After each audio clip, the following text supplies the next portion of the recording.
Thomas signed the divorce papers with a smirk of contempt. His wife, Rowena, was a financial deadweight, a failed artist in a worn-out sweater, staring out the window of their tiny apartment. He was upgrading to a life of penthouse views and champagne with his new, wealthy girlfriend, Bianca. He tossed the pen onto the table, the sound echoing in the silent room. "I'm building an empire, Rowena," he sneered. "I can't be anchored to a failure." He never expected to see her again. Until 1 year later, standing on the rainy tarmac of a private airfield, he watched her. The woman he'd left for being broke. And as she stepped out of a $75 million Gulfstream G700 jet, he finally realized he hadn't just divorced a failure. He'd divorced a billionaire. The smell of cheap, generic brand coffee filled the cramped apartment, a smell Thomas had come to despise. It was, to him, the scent of stagnation. He zipped his last Toomey suitcase with a sharp, final zip that felt like a judgment. Across the room, Rowena sat at their rickety kitchen table, her hands wrapped around a faded mug. She was wearing that same grey, pilled sweater he hated, the one with the frayed cuffs. Her auburn hair was pulled back in a messy bun, and she wasn't crying. That, more than anything, annoyed him. "You're not even going to say anything?" Thomas demanded, adjusting the cuffs of his expensive custom-tailored shirt. He was on his way up. He was a rising star associate at J.P. Morgan, and he had finally caught the eye of Bianca Langley, the daughter of one of the firm's biggest clients. Bianca was all gloss, ambition, and inherited wealth. She was, in a word, everything Rowena was not. Rowena finally looked up. Her eyes, a deep shade of hazel, were clear. Not sad, just empty. "What is there to say, Thomas? You've made your decision." "You're damn right I have," he scoffed, pacing the small living room. He felt a surge of adrenaline, a mix of liberation and disgust. "I have spent 5 years trying to drag you into the real world. 5 years of me climbing the ladder, networking, bringing home the money while you— What do you do, Rowena? You doodle in those notebooks." "It's not doodling," she said, her voice quiet but firm. "It's my work. I've explained it to you." "Oh, the work," he laughed, a harsh, barking sound. "Your algorithms for logistics. You're an art history major who plays with code. It's a hobby, Rowena. It's not a career. It doesn't pay for the Armani suits I need. It doesn't get us into the benefit galas. It doesn't get us out of this dump." He kicked a small woven basket by the door, scattering a few envelopes. "I never asked for Armani suits," she replied, her gaze dropping back to her mug. "I just asked for your support." "Support?" He was incredulous. "I am supporting you. I'm supporting this entire apartment. I'm supporting your dream, which, let's be honest, is just an excuse to not get a real job. Do you know what people say about me at the firm? They see my ambition, and then they ask about my artist wife. They pity me." He picked up his briefcase, the leather gleaming under the single dim overhead light. "Bianca. She understands. Her family builds things. They don't just dream about them. When I'm with her, I feel like I'm moving forward. When I'm with you," he motioned around the room, at the second-hand furniture and her cluttered desk, "I feel like I'm drowning."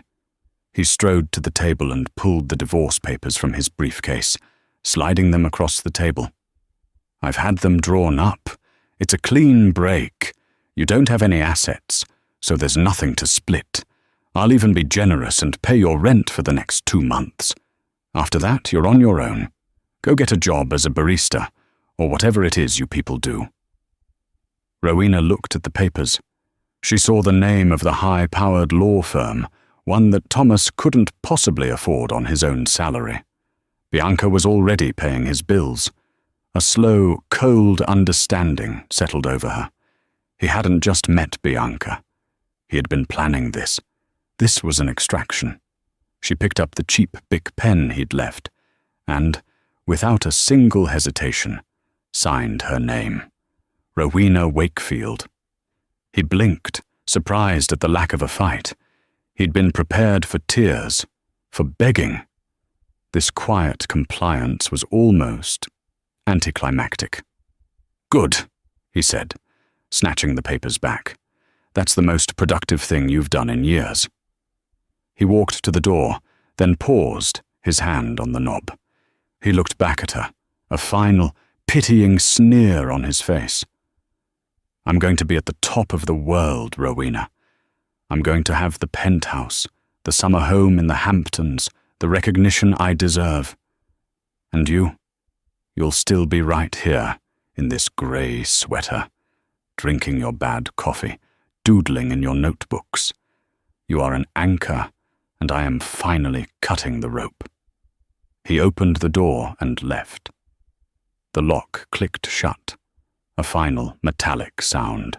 For a long moment, Rowena didn't move. The silence of the apartment was vast. Then, slowly, she stood up. She walked to her desk, which was covered in what Thomas called doodles. They were, in fact, complex data flow charts and lines of innovative code. She picked up her phone and made a call. "Owen," she said, her voice no longer empty, but ringing with a sudden cold clarity. "It's Rowena. He's gone. Yes, I'm okay. No, it's better this way. It's time. Let's liquidate the Wakefield Trust options. Just the starter fund. We need to rent a real office. And Owen, no more coffee shops. We're going dark. Full stealth mode. It's time to build." She hung up, walked to the window, and looked down at the street below. She watched Thomas toss his suitcases into the back of a gleaming black Mercedes S-Class, Bianca's car, and speed away, never looking back. "You're right about one thing, Thomas," she whispered to the empty room, a small, dangerous smile touching her lips. "I won't be here." 6 months passed, and the chasm between Thomas's and Rowena's lives widened into a canyon. Thomas's new life was a performance. He moved into Bianca Langley's stunning duplex penthouse overlooking Central Park. His new reality was a whirlwind of social obligations, each one a carefully managed photo opportunity. He and Bianca were the new it couple. Their faces splashed across gossip columns and a steady stream of curated Instagram posts. He swapped his off-the-rack suits for Tom Ford and Brioni, his Timex for a Rolex Submariner, a welcome gift from Bianca's father. He was living the life he'd always claimed to deserve. Tonight was a prime example, the Metropolitan Museum of Art's winter benefit. He stood in a sea of tuxedos, a champagne flute in his hand, Bianca a glittering cold jewel on his arm. "Thomas, darling," she said, her voice a low purr that always had an edge of command. "There's my father. Go be charming. He's still on the fence about your big idea for the new fund." "Of course," Thomas said, flashing his practiced, brilliant smile. He navigated the crowd to Mr. Langley, a formidable man with the cold eyes of a predator. "Mr. Langley, a wonderful evening," Thomas said, his voice brimming with a confidence he didn't quite feel. Langley grunted, barely looking at him. "Thomas, still enjoying the car?" "The Mercedes is a dream, sir." "Thank you. I was hoping we could discuss the emerging markets proposal I sent over." "Proposal?" Langley cut him off, sipping his scotch. "It's fine. A little derivative. But fine. Tell me, Thomas." He turned his full, unsettling attention on him. "What's your real value add?" "My daughter. She collects things. People included. I need to know if you're an asset or an acquisition. Acquisitions can be depreciated and discarded." Thomas's smile faltered. The blood drained from his face. I'm an asset, sir. I have a keen eye for undervalued opportunities. I'm not afraid to be ruthless. I cut deadweight. You know I did it in my personal life. I'll do it in business." Langley stared at him for a long, agonizing second, then clapped him hard on the shoulder. "Good lad. That's what I like to hear. No room for sentiment in this business." As Langley turned away, Thomas's hand tightened on his glass. He was a thing, an acquisition. He glanced back at Bianca, who was laughing with a rival banker, not even looking his way. A cold dread settled in his stomach, but he shoved it down, replacing it with his familiar sneer. "This is the price of admission," he told himself. "It's better than being broke with Rowena." Rowena's new life was a fortress. She had, as promised, vanished. She hadn't just rented an office, she'd leased a secure, windowless data processing space in a nondescript building in Long Island City. She and her co-founder, Owen, a brilliant, socially awkward coder she'd known since college, worked under a blanket of total secrecy. They called their project Aura. Thomas had been right about one thing. Rowena was an art history major, but she was also the daughter of the Wakefield family, an old money dynasty that had built its fortune in railroads and shipping. They were private, almost reclusive, and had been pioneers in logistics for a century. Rowena, the art historian, had grown up listening to her grandfather, a logistics genius, lament the inefficiencies of modern global shipping. Aura was her solution. It wasn't just code, it was a revolutionary, predictive AI. It didn't just track shipments, it anticipated them. It analyzed global weather, port traffic, political instability, trucking routes, and even social media sentiment to dynamically reroute cargo before a problem even occurred. It was a system that could save a single corporation billions. Her life was the antithesis of Thomas's. She wore the same black turtleneck and jeans every day. Her penthouse was a tiny, bare-bones studio above the office. Her meals were delivery containers of pad thai, eaten at 3 a.m. over a server rack. "The predictive modeling is off," Owen mumbled, his face pale in the glow of 6 monitors. "The Port Authority data from Singapore isn't syncing with the new weather pattern algorithm. It's creating a 0.08% latency. It's a failure." He dropped his head into his hands. Rowena, who had been coding for 36 hours straight, walked over and put a hand on his shoulder. "It's not a failure, Owen. It's a bug. It's 6 months of work. We're burning through the seed money, the trust fund. It's not bottomless, Rowena. Your family." "My family isn't involved," she said, her voice sharp. "This is my money, from my trust. We do this on our own. We don't need them." Her estrangement from her family, who saw her as a runaway, was a deep and painful motivator. She would not fail. She sat down, her fingers flying across the keyboard. "The problem isn't the weather data. The problem is here." She pointed to a line of code. "We're asking the AI to react to the port data. We need to teach it to ignore the official data and trust the predictive model instead. We need to be a step ahead of the Port Authority." That's insane," Owen said, his eyes widening. "You're talking about creating a shadow system, a system that knows more about the port than the port itself." "Exactly," Rowena said, a small, fierce smile on her face. "Thomas thought I was doodling. He has no idea what's coming." She hit the compile key. A new simulation began to run. The latency percentage on the screen flickered, dropped, and then settled at a perfect 0.000%. Owen just stared. "My God, Rowena, this isn't just a platform. This is a weapon." "No," Rowena said, leaning back, exhausted but triumphant. "It's an empire." Thomas's climb at J.P. Morgan was proving to be steeper than he'd anticipated. Being Bianca's +1 opened doors, but it didn't earn him respect. In fact, it often did the opposite. His colleagues saw him as a kept man, a social climbing accessory. He worked twice as hard, pushing aggressive, high-risk, high-reward strategies to prove he was more than just Mr. Bianca Langley. He was in a sleek, glass-walled boardroom, 20 floors above Manhattan, making the pitch of his life. And so, by leveraging Mr. Langley's existing shipping infrastructure, Thomas said, his voice smooth and confident, we can create a new fund that speculates on cargo futures. We anticipate, we buy low, we sell high. It's a license to print money.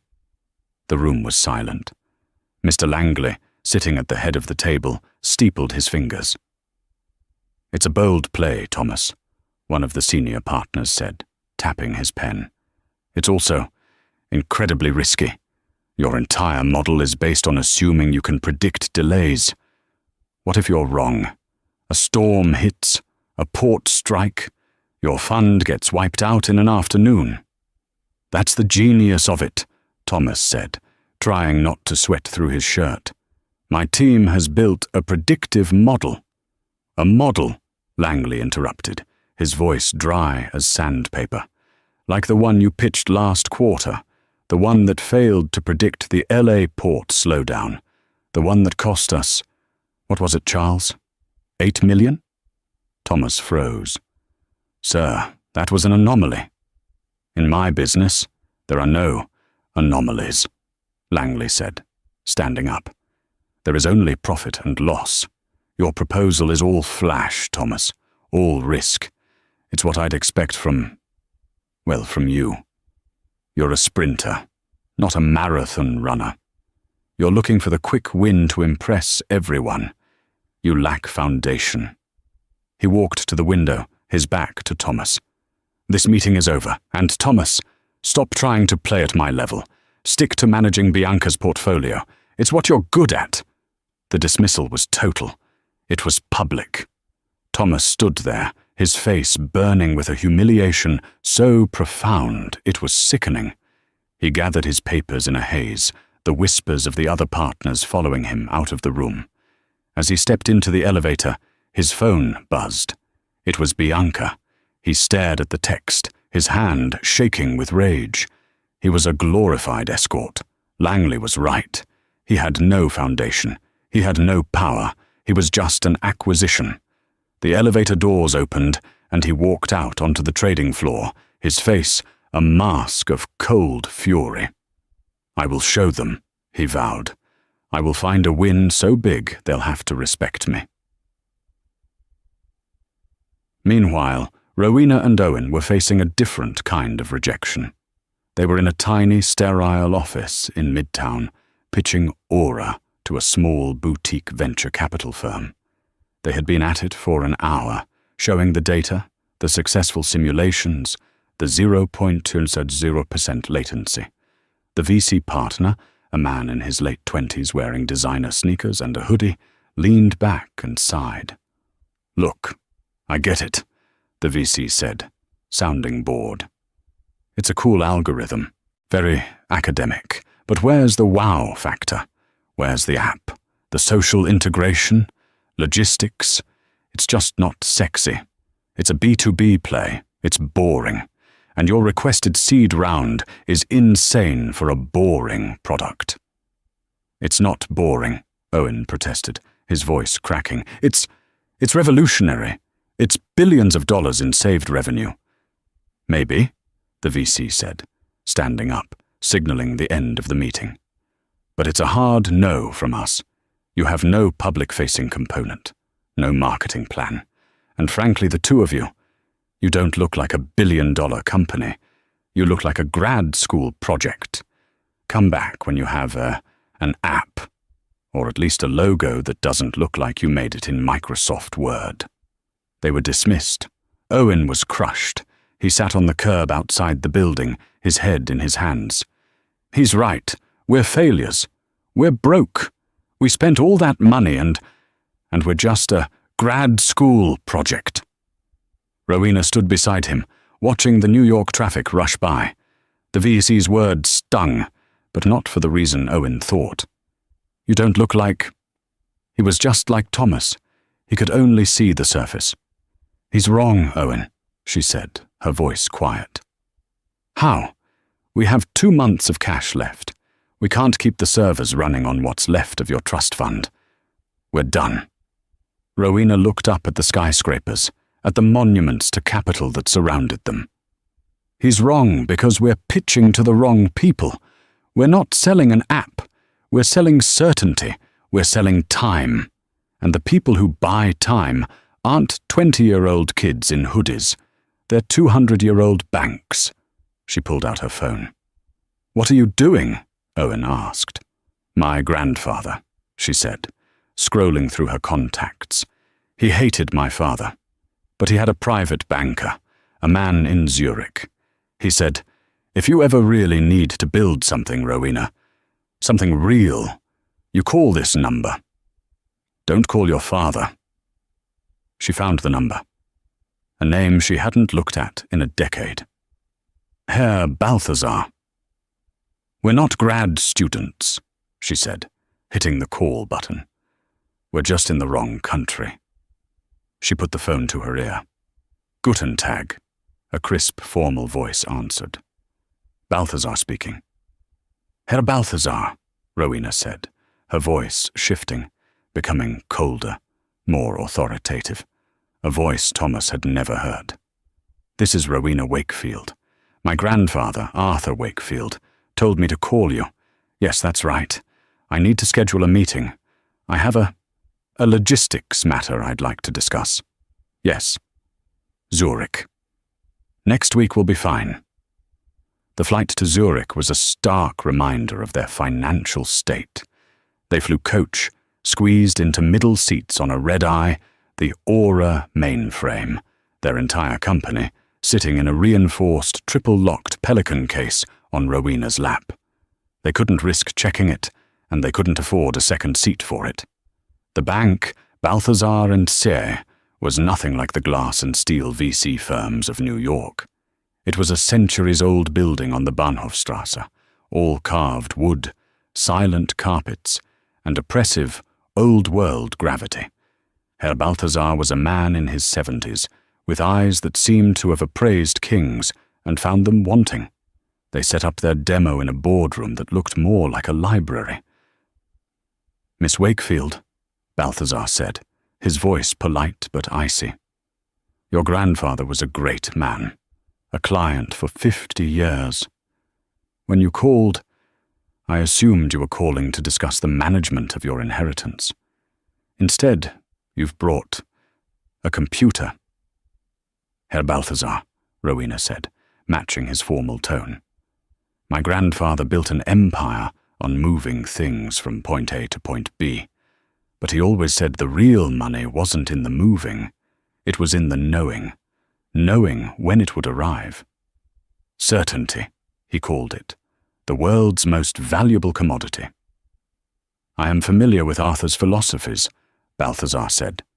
"This," Rowena said, gesturing to the monitor where Owen was pulling up the Aura interface, "is digital certainty. It's a predictive logistics engine. We don't just track cargo, Herr Balthazar. We predict and prevent every single delay, from a typhoon in the South China Sea to a trucker strike in Ohio, before it happens." Balthazar raised an eyebrow. "A bold claim." "Run a simulation, Owen," Rowena commanded. "Let's use last month's Maersk shipping disaster, the one that cost 12 hedge funds their shirts," Owen typed. On the screen, the simulation began.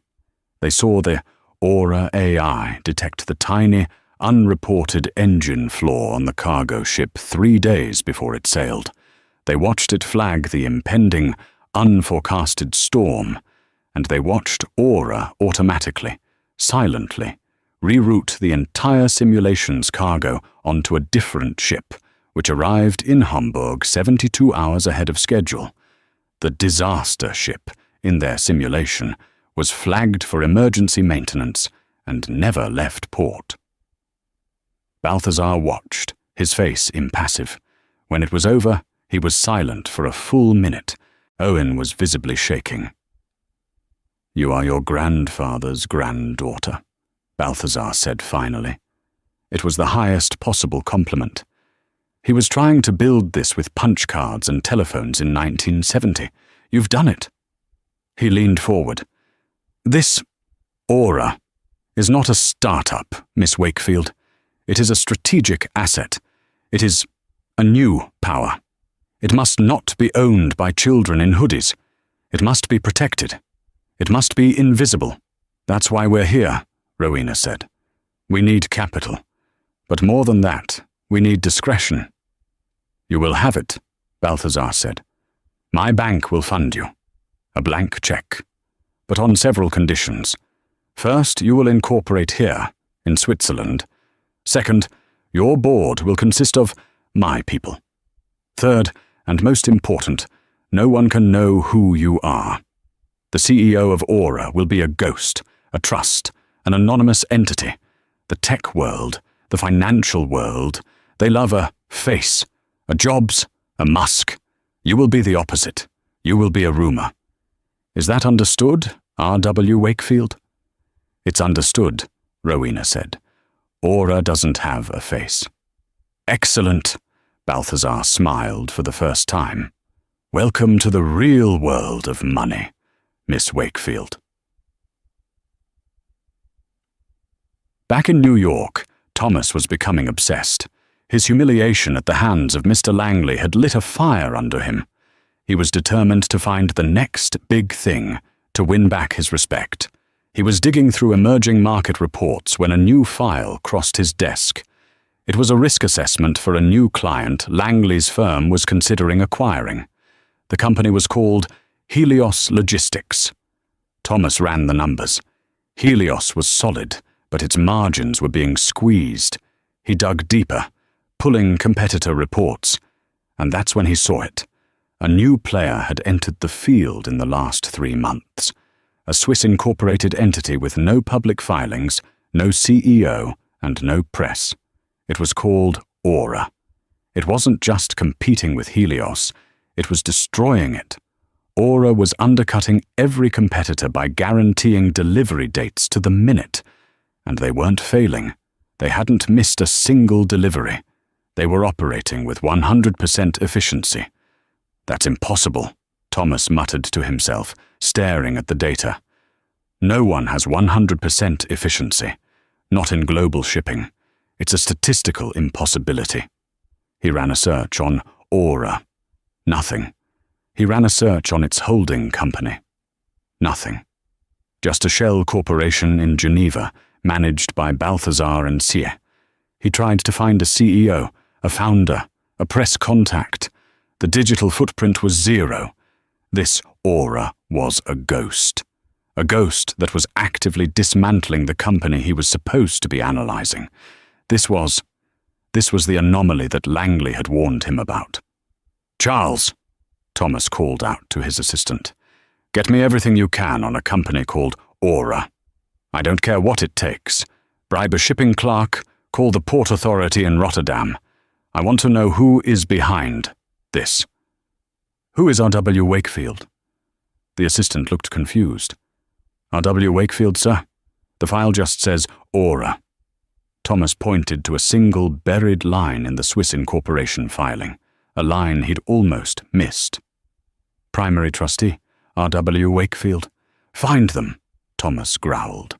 "Find this Wakefield. This is the person who is making me look like a fool." He had no idea.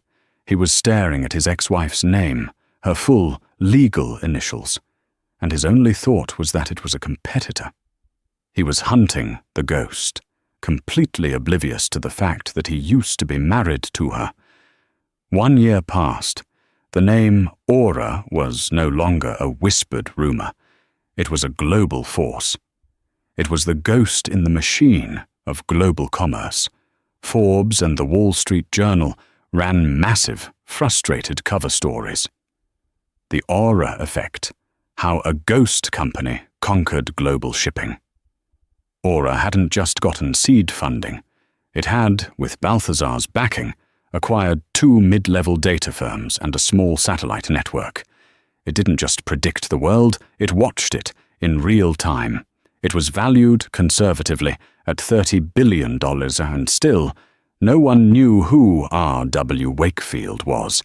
The media speculated it was a reclusive European royal, a shadowy tech collective, or even a government-backed AI program. For Rowena, life was unrecognizably different. Her office was now the entire top floor of a secure, discreet building in Geneva, overlooking the lake.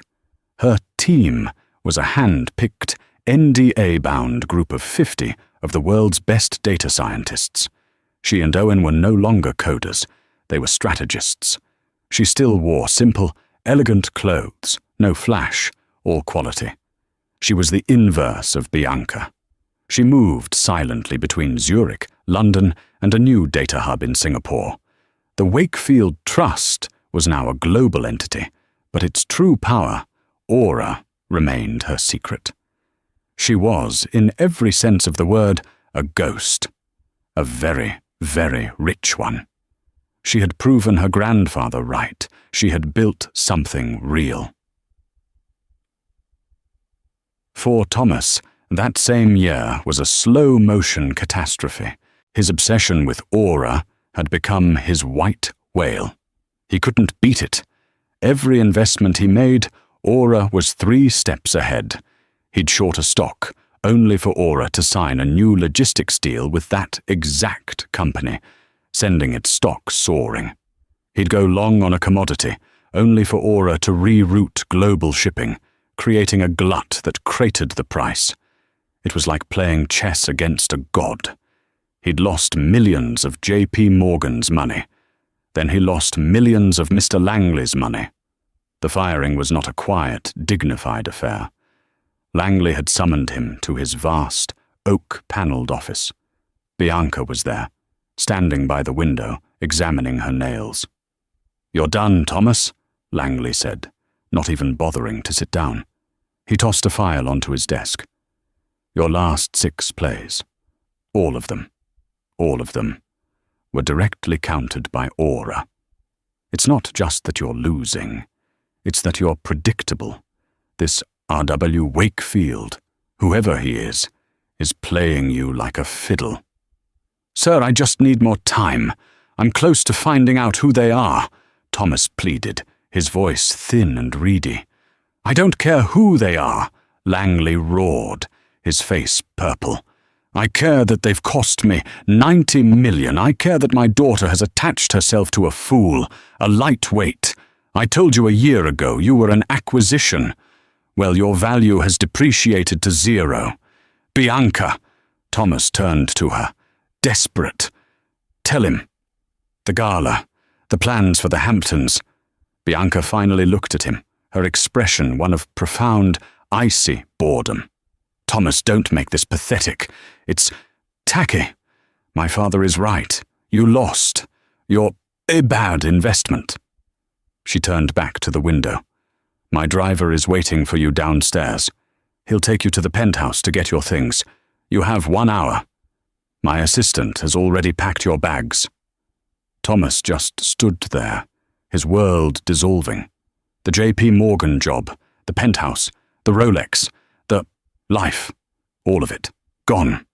All of it, taken from him by a ghost. "Get out of my office," Langley said. Thomas stumbled out, his ears ringing. He was back where he started, only worse. He was 40 years old, with a black mark on his professional record, a reputation as a failure, and nothing to his name but a few expensive suits he'd have to sell. He became a shell.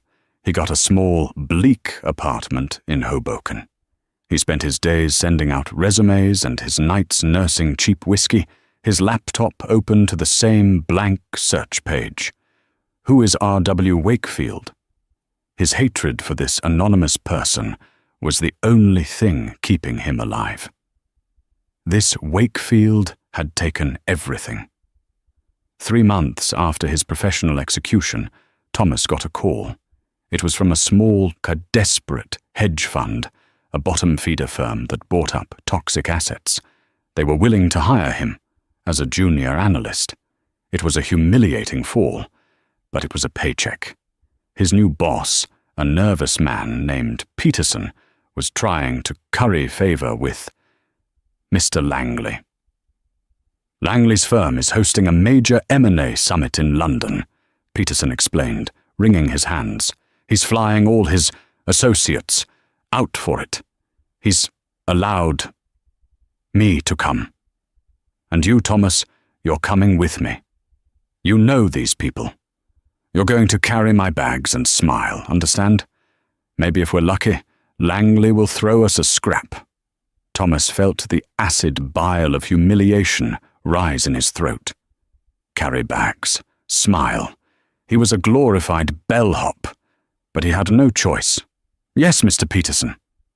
The trip was a nightmare of small humiliations. They flew commercial, while Thomas knew Bianca and her father would be taking the Langley private jet. They arrived at Farnborough Airport outside London, the premier private jet hub in Europe, in a miserable, driving rain. They were there to greet the Langley jet, a gesture of pure, pathetic subservience. Thomas stood on the wet tarmac under a small umbrella held by a stressed FBO, fixed base operator, employee. He was shivering in his off-the-rack suit. He watched as the sleek but relatively modest Learjet 75 carrying Langley and Bianca taxied to a stop. "Okay, Thomas, look sharp," Peterson hissed, straightening his tie. Thomas's eyes were on the Learjet, a knot of hatred and longing in his stomach. The door opened. Bianca stepped out, laughing, followed by her father, who was already on his phone, barking orders. They didn't even glance at Thomas or Peterson. They just marched toward the waiting Bentley. Thomas felt utterly invisible. He was nothing, a ghost, and then he heard it. A sound that was different from the Learjet's whine. It was a deep, powerful, throbbing hum. He turned. Through the rain, a second jet was descending, its landing lights cutting through the grey. But this wasn't a Learjet. It was massive, sleek, white, with a dark, predatory stripe down its fuselage. It touched down on the runway as lightly as a bird, a masterpiece of engineering. It taxied, not to the main row, but to the premier spot, directly in front of the main FBO terminal. "My God," Peterson breathed, his eyes wide. "That's a Gulfstream G700. That's a $75 million plane. That's real money. Who the hell is that?" Even Langley and Bianca stopped. They knew that plane. It was the largest, fastest, most exclusive private jet in the world. Whoever was on board was not just rich. They were in a different stratosphere. The Gulfstream's engines wound down. A pristine black Rolls-Royce Phantom pulled up silently, stopping just feet from where the jet's air stairs would deploy. The door of the G700 opened. The stairs unfolded with a quiet, expensive hiss. Thomas, Peterson, Langley, and Bianca all stood in the rain, watching. A man in a simple dark suit stepped out first, Owen. He looked different. His posture was confident, an earpiece in his ear. He surveyed the tarmac, then nodded back into the plane. And then she stepped out. She wasn't wearing a power suit. She was wearing simple, dark jeans, a plain, unbelievably expensive-looking cashmere sweater in a soft cream color, and flat Gucci loafers. Her auburn hair was pulled back in a simple, elegant knot. She wore no jewelry, save a simple, classic Patek Philippe watch. She looked rested, calm, and completely, utterly in charge. It was Rowena. Thomas's entire world tilted on its axis. The umbrella slipped from the FBO employee's hand. The rain hit Thomas's face, but he didn't feel it. His blood turned to ice. It wasn't possible. This was a hallucination. This was the stress, the whiskey. Rowena walked down the steps, followed by two other serious-looking team members. Owen opened the door to the Rolls-Royce for her, and just before she got in, she paused. She turned her head, her gaze sweeping across the tarmac, past the fawning FBO staff, past the small Learjet, and her eyes, they found him. She locked eyes with Thomas. There was no hatred in her gaze, no anger, no triumph. There was nothing. It was the cool, brief, dismissive glance one might give a piece of furniture they didn't recognize, a look of complete and total irrelevance. It was the exact same look of contempt he had given her when he'd left her in their apartment. "Thomas," Peterson was saying, shaking his arm. "Thomas, what's wrong with you? You look like you've seen a ghost." Thomas couldn't breathe. His heart was hammering so hard he thought it would break his ribs. Bianca, standing by her Bentley, was staring. "Daddy, who is that woman? The one with the G700? She's incredible." Mr. Langley, for the first time Thomas had ever seen, looked genuinely intimidated. His face was pale. "My God," Langley whispered, his voice full of a sudden horrible awe. "Don't you know? That's her. That's the ghost. That's R.W. Wakefield." Bianca's mouth fell open. "R.W.? As in, that R.W.?" Thomas stumbled backward. The sound that came out of his throat was a dry, choked sob. R.W. Wakefield. Rowena Wakefield, the name she had signed on the divorce papers. The name he had never used. The family he'd never bothered to ask about. The doodles he'd mocked. The anchor he'd cut. Rowena got into the Rolls-Royce. The door closed with a silent, heavy thud. The car pulled away, disappearing toward London. Thomas dropped to his knees on the wet, cold tarmac, the rain plastering his cheap hair to his skull. He had divorced her for being broke, and he had just watched her step off a private jet, as the most powerful and most mysterious billionaire on the planet. The aftermath of the tarmac reveal was not a loud explosion. It was a cold, sharp, silent implosion. For a long moment, no one moved. Thomas remained on his knees in the puddle, the icy rain plastering his cheap suit to his skin, his mind a roaring white void.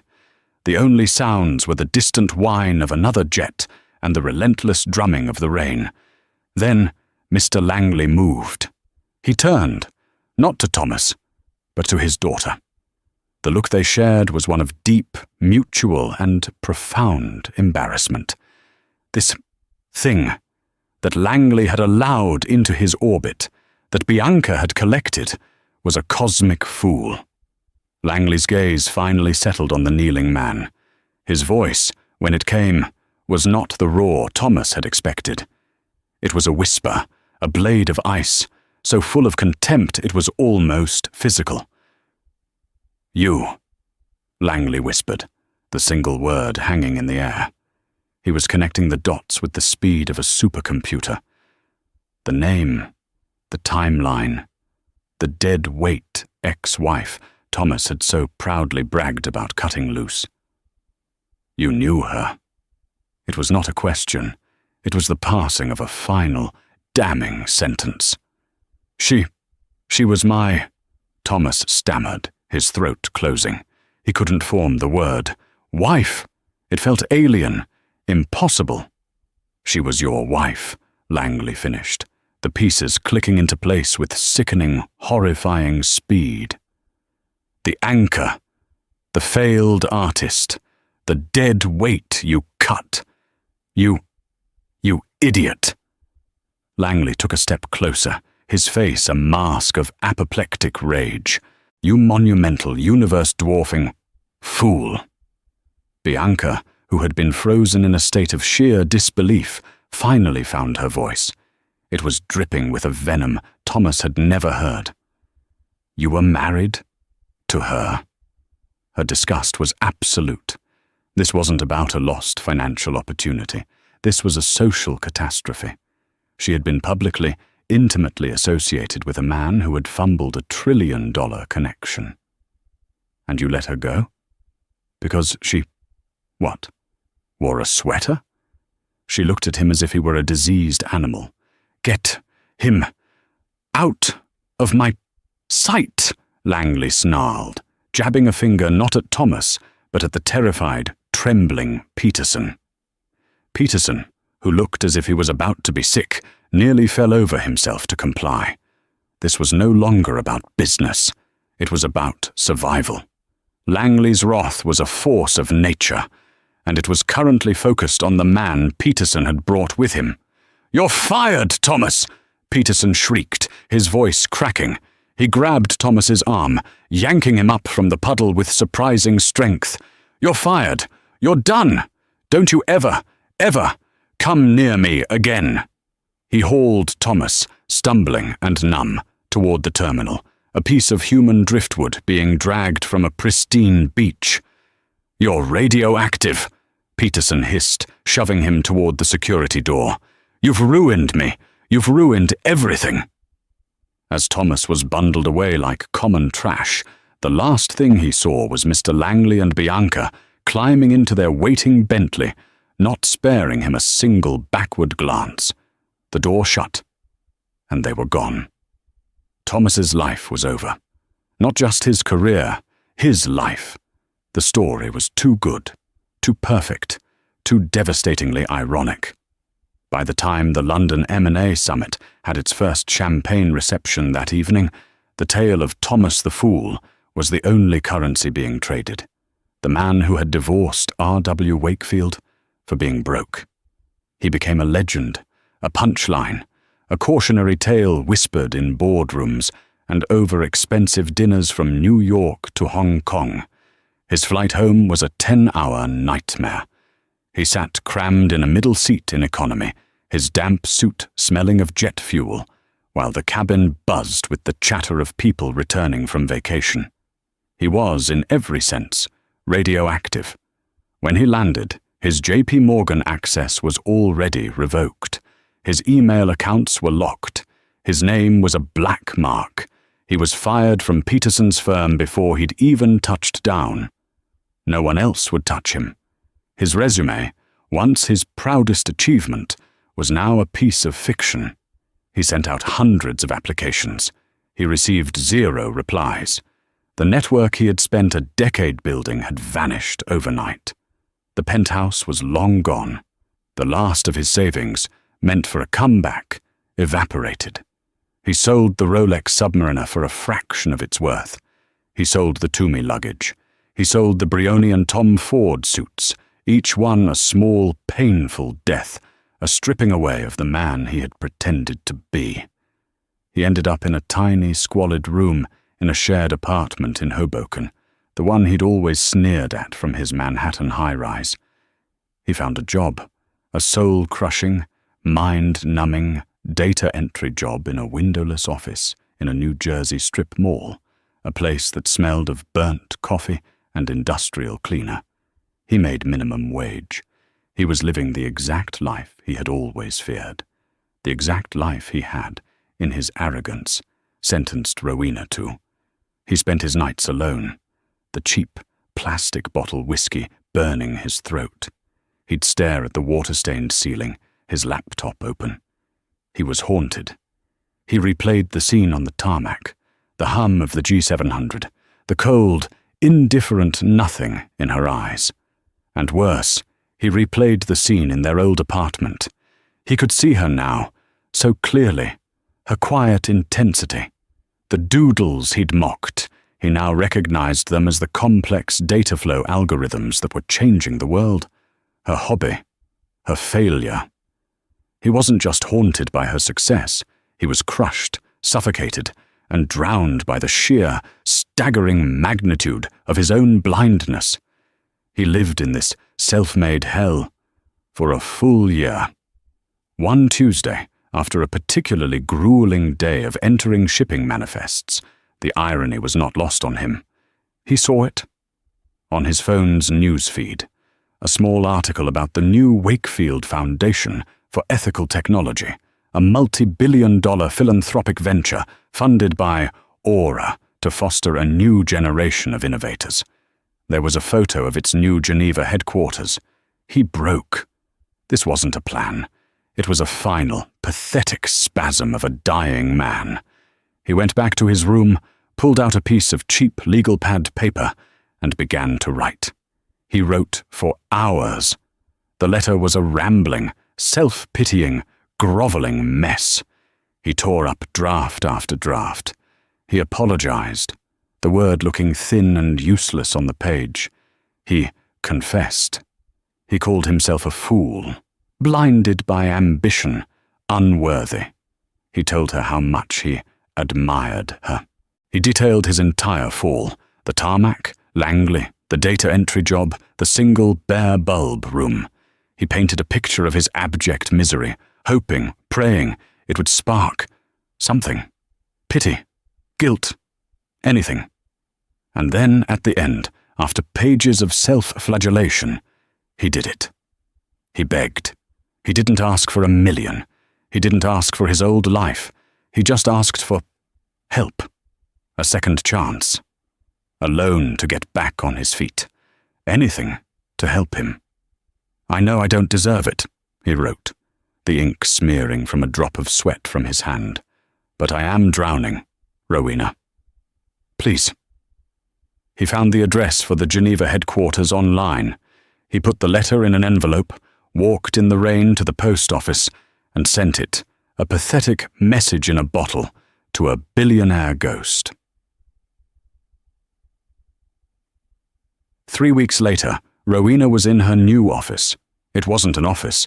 It was a vast, minimalist space overlooking Lake Geneva, all glass and pale Swiss pine, more art gallery than workspace. She was standing over a large table, reviewing architectural blueprints, not for a new data hub, but for the first Wakefield Foundation University campus in Ghana. Owen, her COO, walked in. He too was transformed. The nervous energy was gone, replaced by the quiet, focused confidence of a man who managed a global-scale operation. He wore a simple, dark, perfectly tailored suit, but his eyes were the same, loyal and fiercely protective of her. He was holding a single, small, white envelope. "This came through the secure P.O. box in Zurich," he said, his voice carefully neutral. "It was forwarded. It's from him." Rowena didn't even look up from the blueprints. Her focus was absolute. "Burn it." Owen didn't move. I think you should see it," he said quietly. "I've already read it. You should see it." She sighed, a small, impatient breath. She finally turned, took the letter, and read it. Her face remained perfectly, unnervingly impassive. She read his groveling. She read his excuses. She read his detailed accounting of his own misery. She read his pathetic, veiled plea for money. She read it all, from "I was a fool" to "please." When she finished, she placed it neatly on the glass table. She was silent for a long moment, not looking at Owen, but at the letter. "The anchor," she murmured, a word she hadn't thought of in years.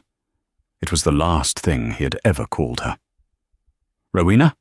Owen asked, a note of concern in his voice. "Are you okay? I can have security." "I'm fine, Owen." Her voice was flat, colder than the lake outside. She walked to her desk, a simple, elegant piece of dark wood, and opened a drawer. She pulled out a checkbook. It wasn't the Aura corporate account, nor the Wakefield Foundation account. It was a simple, personal account from Balthazar and Kai. Her hand, holding an old-fashioned fountain pen, was perfectly steady. She wrote the date. She wrote Thomas Price. And she wrote the amount. She tore it out, folded it, and handed it to Owen. Then she took a small, pale blue sticky note from her desk and wrote 5 words on it. Owen looked at the check. He blinked, confused. It wasn't for $1 million. It wasn't for $100,000. It wasn't even for $10,000. It was for $5,000. "Rowena, I don't understand," Owen said. It's insulting. Why this? Why anything?" Rowena finally looked at him, and for the first time, he saw a flicker of something, a wisp of dry, icy cold humor. "He kept a ledger, you know," she said, her voice quiet. "Back in the old apartment, on his laptop. He thought I didn't know. He tracked every frivolous expense of mine. My art supplies, the extra data storage, the good coffee. He called it Rowena's deficit. In our last year, he claimed I cost him just over $5,000. Owen's eyes widened. He stared at the check, then back at her, a slow, dawning comprehension spreading across his face. He was always meticulous. About his investments, Rowena continued. He said I was an anchor and a failure. He's right about one thing. He's a bad investment. And this, she tapped the check, is me closing the books, a final transaction. Owen looked at the sticky note. The 5 words, written in her clear, precise script, read, "For your anchors. Consider us even." He let out a single, sharp breath. It wasn't revenge. It was accounting. It was the final, perfect, most devastatingly complete act of closure. She wasn't just dismissing him. She was balancing her books, reclassifying him from ex-husband to liability paid in full. "Send this to his return address," she said. "Certified mail. Signature required." "Yes, R.W.," Owen said, a small, grim smile on his face. He pocketed the envelope. He turned and left the office, leaving her alone. Rowena didn't watch him go. She turned back to the blueprints, her focus shifting instantly, seamlessly. She picked up a red pen and made a correction to the data hub's routing. Thomas hadn't just been an anchor, he'd been a rounding error, a footnote in a chapter she had finished long ago, and she had just turned the page. Thomas learned the hard way that you should never, ever judge a book by its cover, or a person by their bank account. He was so focused on the appearance of wealth, on the glitter of Bianca's world, that he threw away a real diamond. He didn't just lose a wife, he lost an empire. Rowena's story isn't just about revenge. It's about a woman who refused to be defined by anyone, not by her old money family, and certainly not by a man who was too small to see her true worth. She built her own world from the ground up, on her own terms. What do you think of Rowena's final move? Was that $5,000 check the most savage or the most brilliant comeback you've ever heard? Let us know your thoughts in the comments below. If you loved this story of triumph and deserved consequences, make sure you hit that like button, share it with someone who needs to see it, and please subscribe to our channel for more unforgettable dramatic stories every single week. She walked into the courtroom wearing another woman's life. The mistress, Seraphina Dubois, was dressed in the exact couture gown Angela Blackwood wore to the Met Gala. This wasn't just a divorce hearing, it was a hostile takeover. The judge was bought, the assets were frozen, and Angela, the real wife, was about to be left with nothing. They all thought the billionaire, Dylan Blackwood, was gone forever, lying useless in a coma. They thought they had won. They never, ever expected the courtroom doors to slam open. The click of Manolo Blahnik heels on the marble floor of the New York Supreme Court was a declaration of war. Angela Sterling Blackwood sat on a hard wooden bench, her hands clenched so tightly her knuckles were white. She was the picture of diminished grace, her dark hair pulled back in a severe bun, her suit a practical, off-the-rack navy. It was the best she could afford after her accounts, their accounts, had been frozen. Opposite her, the legal team for the opposition buzzed, a phalanx of 2,000-an-hour sharks, led by the notorious Marcus Thorne. The courtroom doors opened again, and a hush fell. It wasn't a lawyer this time. It was Seraphina Dubois. A gasp tore through the gallery, a collective shocked inhalation. Angela felt the air leave her own lungs, a sensation like being punched in the stomach. Seraphina was wearing the dress. It wasn't a copy. It was the dress. The celestial gown, a one-of-a-kind creation by the Parisian couturier Olivier Fontaine. Dylan had commissioned it for Angela for the Starlight Met Gala, the night he had called her his personal universe. It was made of silk, spun with actual silver thread, and over 10,000 tiny, hand-sewn sapphires and diamonds that glittered like a captured nebula. It was priceless. It was hers. And Seraphina was wearing it at 10 o'clock in the morning in a drab courtroom, her blonde hair coiffed, her red lips curved in a smile of pure, venomous triumph. This wasn't just an insult. It was a desecration. It was a power play so audacious, so profoundly cruel, that Angela could do nothing but stare. Seraphina wasn't just trying to take her money. She was trying to erase her. She was stating, without words, "I am Mrs. Blackwood now." Seated next to Seraphina was the other architect of Angela's ruin, Jasper Blackwood, Dylan's younger brother. Jasper, with his weak chin and perpetually resentful eyes, watched Seraphina with a look of bovine adoration. He was the puppet, Seraphina the hand inside. "All rise," the bailiff called. Judge Harrison entered, a man whose gaze slid over Angela with disinterest and landed on Seraphina with a brief, almost imperceptible flicker of something. Complicity? Angela's lawyer, a young, overwhelmed public defender named Sarah Jenkins, had warned her the judge seemed to be in Jasper's pocket.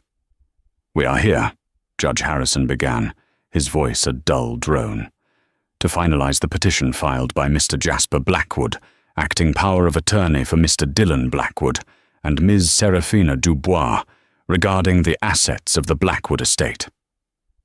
Marcus Thorne, Seraphina's lawyer, stood up, his suit immaculate. "Your Honor, we are here to stop a predator. We are here to protect the Blackwood legacy from a woman who, for the last 6 months, has attempted to bleed a comatose man dry." He was talking about her. Angela, who hadn't been allowed to see her own husband in 6 months. Angela, who was currently 2 days late on rent for her tiny studio apartment in Queens. "Ms. Sterling Blackwood," Thorne continued, "has shown herself to be a gold digger of the highest order. And today we will prove that my client, Ms. Dubois, was, in fact, the true partner of Mr. Dylan Blackwood, the woman he intended to spend his life with, before his tragic accident." Seraphina dabbed at a perfectly dry eye with a lace handkerchief. The tragic accident. The words echoed in Angela's mind, a cold, dark pit. The helicopter crash in the Andes, the frantic calls, the grainy satellite photos, the miraculous rescue, and then the diagnosis, a persistent vegetative state. Dylan, her Dylan, the man who moved mountains and built empires, reduced to a name on a medical chart. "And," Thorne said, gesturing to Seraphina, "my client, as Mr. Blackwood's fiancé and the co-signer on his new will, is the rightful beneficiary." "Objection," Sarah Jenkins, Angela's lawyer, squeaked, standing up. "That will was signed under suspicious circumstances, just days before the crash, and there is no proof of a fiancé relationship." Thorne smiled, a predator's smile. "On the contrary, counsel, we have proof. We have Mr. Jasper Blackwood's testimony, and we have the dress." He pointed. Seraphina stood up and turned, letting the sapphires catch the flat, fluorescent light. "This is the celestial gown," Thorne announced, as if he were an auctioneer. Mr. Blackwood had it, altered for Ms. Dubois just last month as a symbol of his love. He had it taken from his ex-wife's closet and tailored for his future wife, a clear, undeniable symbol of his romantic transfer. The lie was so breathtaking, Angela felt dizzy. Altered? She had hidden that dress. She had packed it away herself. Unless... She looked at Jasper. He had given them access. He had opened their home, their life, and let this viper in. "This is a farce," Angela whispered, her voice raw. "Quiet," Sarah hissed, her face pale. "They're trying to provoke you." "Your Honor," Thorne concluded, "we ask for a summary judgment. Evict Ms. Sterling Blackwood from the guest cottage she illegally occupies, strip her of the Blackwood name, and finalize the transfer of the estate's management to Mr. Jasper Blackwood and Ms. Seraphina Dubois." Judge Harrison looked down at his papers. "I am inclined to agree, Mr. Thorne. The evidence of Ms. Sterling Blackwood's prior attachment seems to be just that. Prior. Past. The evidence of Mr. Blackwood's new intentions, as presented by his own brother, is compelling. Angela's world, which had been shrinking for 6 months, was now collapsing to a single dark point. She was going to lose. She was going to lose everything: her home, her name, her past, and her future. All because a monster was wearing her dress. 6 months and 2 weeks earlier, Angela had been laughing. She was on the terrace of their Lake Como villa, a glass of Prosecco in her hand, watching Dylan try to charm a grumpy, ancient Italian gardener. Dylan Blackwood, the titan of tech, the man who eviscerated hedge funds and stared down a Senate subcommittee, was currently getting a lecture on rose pruning. "I'm just saying, Enzo," Dylan was saying, his Italian endearingly terrible. "If we applied a new logistical framework, we could optimize the bloom cycle." Enzo had pointed his trowel at Dylan. "Signore, you optimize your cloud. I optimize the terror. Leave the earth to me." Dylan had thrown his hands up in mock surrender and walked back to Angela, wrapping his arms around her waist from behind. He kissed her neck, his lips warm. "He's terrifying. I'm promoting him." "You can't promote Enzo, darling. He's been the head gardener here since before you were born," Angela laughed, leaning back against his chest.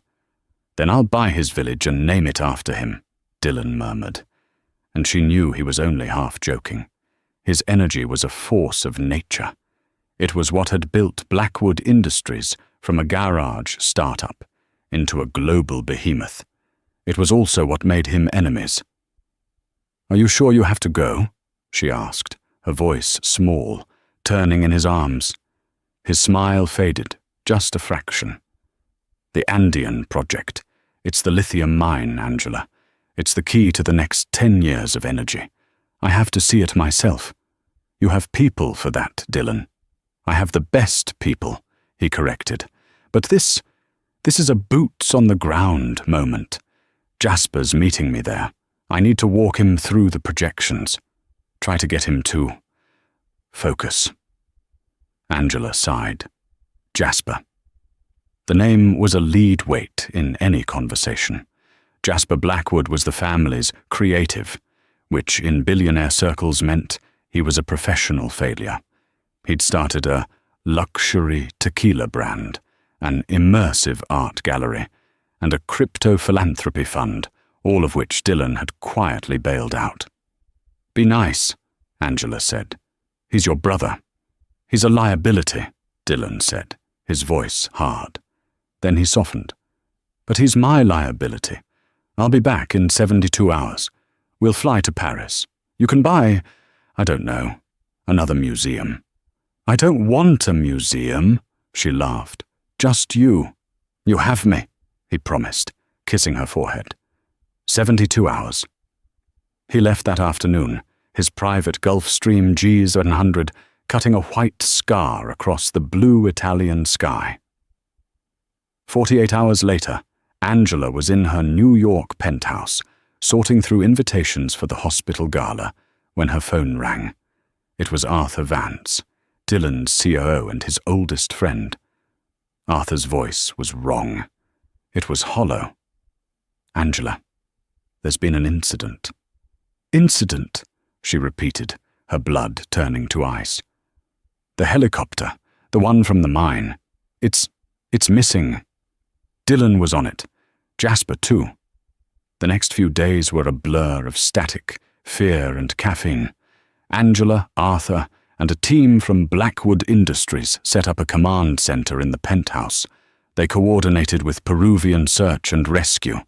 The news was bleak. The weather was horrific. The terrain was impassable. On the third day, a signal. A miracle. A press conference was called. Jasper Blackwood, his arm in a sling, his face artfully bruised, stood before the cameras. He'd been thrown clear, he choked out, a heroic survivor. My brother. Dylan, Jasper wept. He saved me. He shoved me out of the door just before it hit the mountain. He is a hero." But Dylan wasn't dead. He was found, miraculously, clinging to life, by the rescue team Jasper had guided to the remote crash site. He was airlifted to a private, state-of-the-art medical facility in Alpine Crest, Colorado, a facility known for its high-end care and, more importantly, its impenetrable privacy. Angela was on a plane within the hour, but when she arrived, her path was blocked. "I'm sorry, Mrs. Blackwood," a stern-looking administrator said. "Mr. Jasper Blackwood has left explicit instructions. No visitors. Your husband is in a fragile state." "I am not a visitor. I am his wife." "According to Mr. Jasper Blackwood," the administrator continued, her eyes cold, "you are the source of his brother's stress. He has invoked a newly signed power of attorney, citing Mr. Dylan Blackwood's medical incapacity.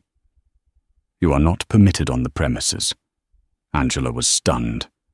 "A new power of attorney? That's impossible.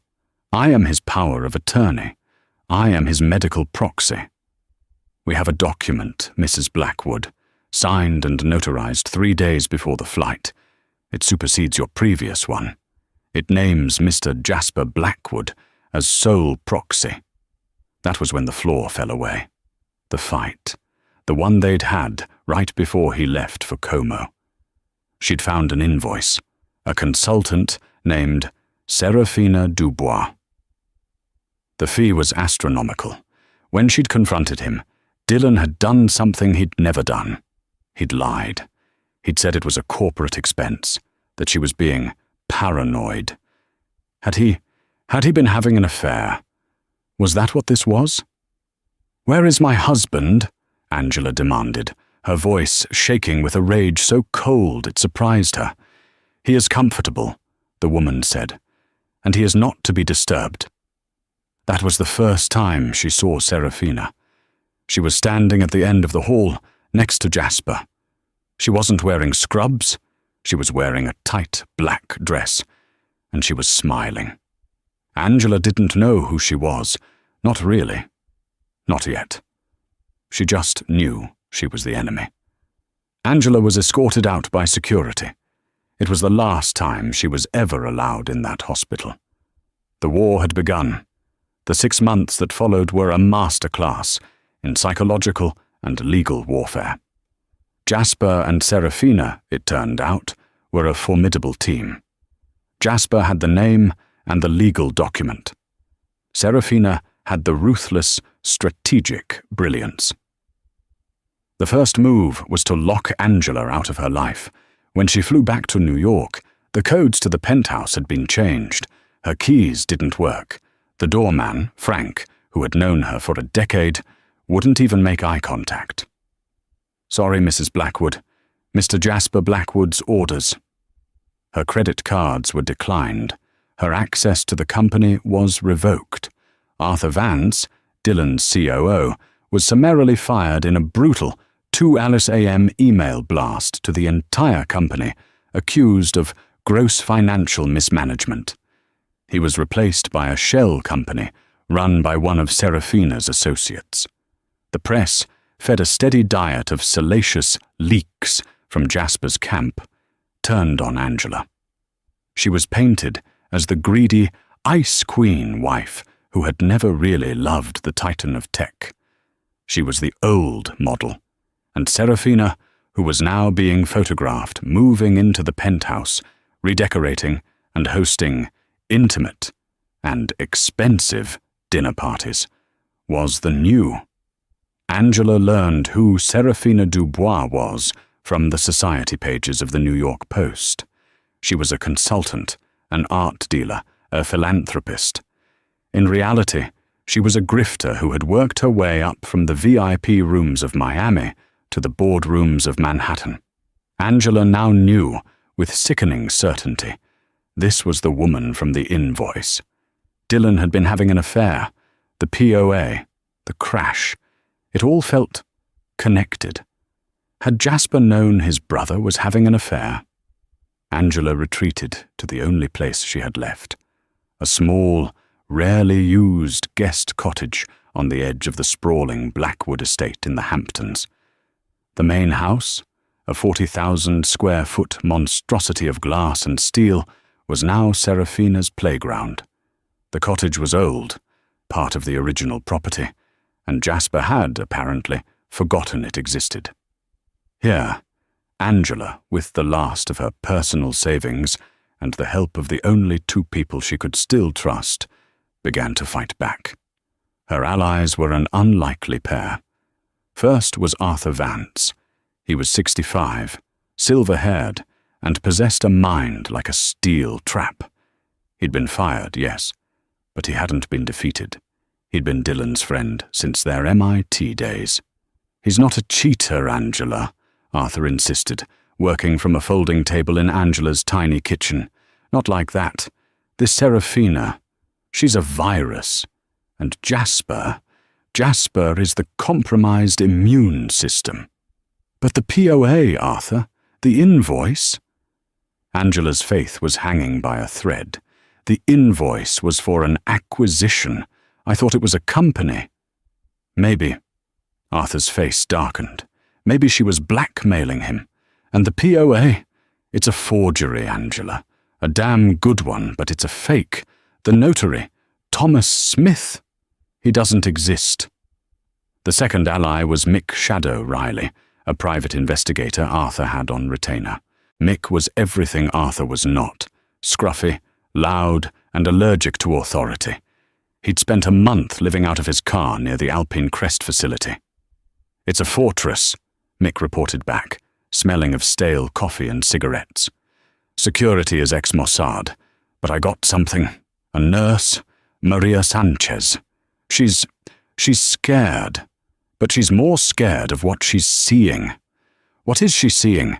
Angela asked, her heart pounding.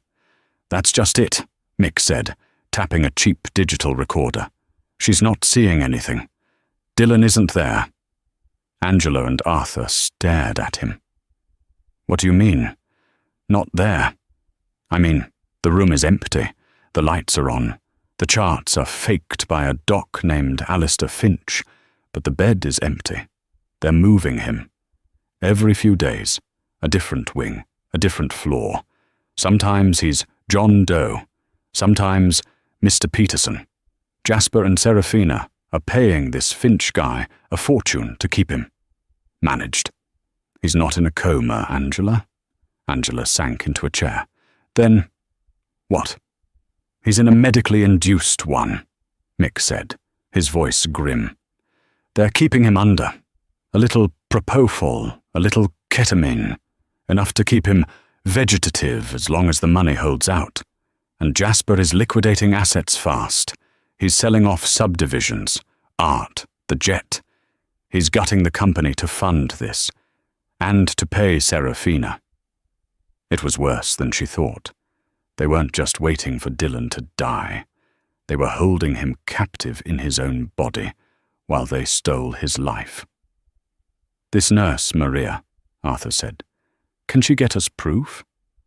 She's trying, Mick said. She's a good woman. She's got kids. She's terrified of these people. But she thinks what they're doing is a sin. The legal battle was just as grim. Jasper and Seraphina's team, led by Marcus Thorne, was built on lies and forged documents. They produced a new will, one that left everything to Jasper, with Seraphina as the contingent beneficiary. They produced emails, supposedly from Dylan, detailing his unhappiness with Angela. They were all brilliant fakes. Angela's team, led by the outgunned but scrappy Sarah Jenkins, was running on fumes. They had suspicions, but no hard proof. They couldn't get near the hospital. They couldn't access the original financial records. Jasper had locked everything down. The final lawsuit, the one to have Angela officially stripped of the Blackwood name and assets, was their endgame. They wanted to sever her from Dylan completely, leaving her with nothing, making her a crazy ex-wife that no one would ever listen to. "We need more time," Arthur said, the night before the hearing. "We don't have it," Angela replied, staring out at the dark ocean. "Tomorrow he's going to rule. He's going to give them everything." "Mick has one last play," Arthur said. He's trying to get Maria out, with the charts. But it's risky." "Everything is risky, Arthur," Angela said, a strange, cold calm settling over her. "We've lost. I know it. I want to see her face when I show up. I'm not going to run. I'm going to make her look at me." She was thinking about the dress, the celestial gown. It was in a climate-controlled vault in the main house. She'd packed it herself. She knew, with a sudden, sick intuition, what Seraphina was going to do. "She's going to wear it, isn't she?" Angela whispered. Arthur didn't have to ask what she meant. "She wouldn't dare." "She would," Angela said. "She's not just taking my future, she's taking my past." The courtroom was thick with a toxic silence. Angela was still reeling from the sight of the celestial gown. It was like watching someone wear a piece of her own skin. Marcus Thorne was at the podium, his voice a smooth, reasonable poison. "Your Honor," he said, "we have presented the notarized power of attorney. We have presented the new will. We have testimony from Mr. Jasper Blackwood, the man's own brother, who has tirelessly managed the estate since his brother's tragic incapacitation. What does the defendant have?" He gestured dismissively at Angela. "A marriage certificate. A piece of paper that, by Mr. Blackwood's own actions and written intentions, was soon to be voided. She is clinging to a technicality, Your Honor, while my clients, Mr. Blackwood and Ms. Dubois, are trying to honor the spirit of Dylan Blackwood's final wishes." "His final wishes?" Sarah Jenkins was on her feet, her voice trembling but full of righteous anger. "My client is his wife. That document is a forgery, and we believe Mr. Dylan Blackwood is being held against his will." A murmur went through the gallery. Judge Harrison banged his gavel. "Order! Ms. Jenkins, you will not make such wild, unsubstantiated accusations in my courtroom. Do you have proof of this imprisonment?" We are working on it, Your Honor." "Then you have nothing," Thorne cut in. "Nothing but the desperate fantasies of a spurned woman. We, on the other hand, have a living, breathing testament to Mr. Blackwood's love. Ms. Dubois, would you please take the stand?" Seraphina rose, the sapphires on the gown shimmering. She moved with a liquid, predatory grace. She took the oath, her hand on the Bible, her eyes meeting Angela's with a flash of undisguised hatred. "Ms. Dubois," Thorne began, his voice gentle, "please tell the court about your relationship with Dylan Blackwood." Seraphina produced a single, perfect tear. "He was my everything," she whispered, her voice husky. We kept it private. Because of her." She flicked her eyes toward Angela. He was so afraid of what she would do, how she would react, her instability. "Objection!" Sarah cried. "Speculation! Slander!" "I'll rephrase," Thorne said, unbothered. "Ms. Dubois, tell us about the celestial gown." Seraphina touched the fabric at her shoulder. This was a promise. "Dylan, he told me the story. He'd had it made for the gala, but he said it was a mistake. That he had it made for the idea of a woman, not the woman herself. He kept it. He told me he was saving it, for the day he was finally free, for the woman he truly loved." Angela felt the blood drain from her face. The audacity of the lie was breathtaking. "And when did he give it to you?" Thorne asked. "A week before his trip," Seraphina said, the lie rolling easily off her tongue. "He had his personal tailor, Mr. Anton, fit it for me. He said, the stars finally have the right sky." He was going to divorce Angela as soon as he got back from the Andes. He and Jasper were going to start a new, clean chapter for the company. Jasper Blackwood, sitting in the front row, nodded solemnly, as if confirming this sacred truth. He looked like a man who believed his own lies. "And this accident?" Thorne said. "You were in communication with him?" "Yes," Seraphina choked out. "The last person he called. He told me he loved me. And he told me, 'Don't let her get the company, Sarah. Don't let her near Jasper. Protect my brother.' It was a brilliant move. It painted Angela as the villain, Seraphina as the grieving lover, and Jasper as the loyal, endangered brother. It was a perfect, diamond-hard, unbreakable lie. "Your witness," Thorne said, sitting down. Sarah Jenkins stood, shuffling her papers. She was completely outmatched. "Ms. Dubois, isn't it true you were hired as a consultant for Blackwood Industries just 3 months ago, and that your consulting fee was, in fact, $5 million? "I advise on high-end art acquisitions," Seraphina said, bored. "Dylan valued my eye." "And your eye, did it value Mr. Jasper Blackwood as well? Weren't you seen with him at the Baccarat Hotel?" Seraphina smiled. "Jasper and I became very close in our shared grief. We leaned on each other. We are a family, something you," she looked at Angela, "would know nothing about." The courtroom was a tomb. Angela knew, right then, it was over. The judge was looking at Seraphina with open sympathy. Thorne was preening. Jasper looked relieved. "Your Honor," Thorne said, rising for the kill, "I believe we have established the facts. Ms. Sterling Blackwood is holding on to a name that is no longer hers in spirit and will no longer be hers in law. We ask for the final ruling." Judge Harrison nodded, adjusting his robes. He opened his mouth to speak. "Your Honor," Angela's voice was a croak. "Mrs. Blackwood, you are out of order," the judge snapped. "He's lying," Angela said, standing up. Sarah tried to pull her down, but Angela shook her off. Her eyes were locked on Seraphina. "You are a liar. That dress was a promise to me. You stole it. Just like you stole everything else." Seraphina just smirked. The desperate cries of a woman who's lost. It's pathetic. "Indeed," Judge Harrison said, his patience gone. "I have heard enough. Based on the evidence presented by Mr. Thorne, the testimony of Mr. Jasper Blackwood, and the clear intentions outlined in the revised will and POA, I am prepared to rule."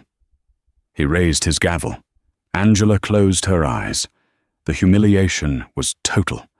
The silence in the court stretched, taut as a wire. And then, from the back of the courtroom, came a sound that didn't belong. A sound that cut through the silence like a gunshot. Clack, clack, clack. It was the sound of a cane, a heavy, ebony cane, striking the marble floor. The courtroom doors, which had been closed, were now wide open. "I apologize for my tardiness, Your Honor." The voice was a rasp, a rusty, iron-filled, and utterly familiar rasp. Angela's eyes snapped open. The press in the gallery scrambled, photographers nearly falling over each other. Jasper Blackwood went white as a sheet, a small, strangled sound escaping his throat. Seraphina Dubois' smirk froze, then shattered. Her perfectly painted-on face contorted into a mask of pure, unadulterated shock. Standing in the doorway, flanked by two men in dark suits who were unmistakably federal agents, was a man. He was thinner than she remembered, his sharp, custom-cut suit hanging slightly on his frame. A scar, white and new, cut across his left temple. He was leaning on a black ebony cane, but his eyes were the same. They were cobalt blue, and they were on fire. Dylan Blackwood.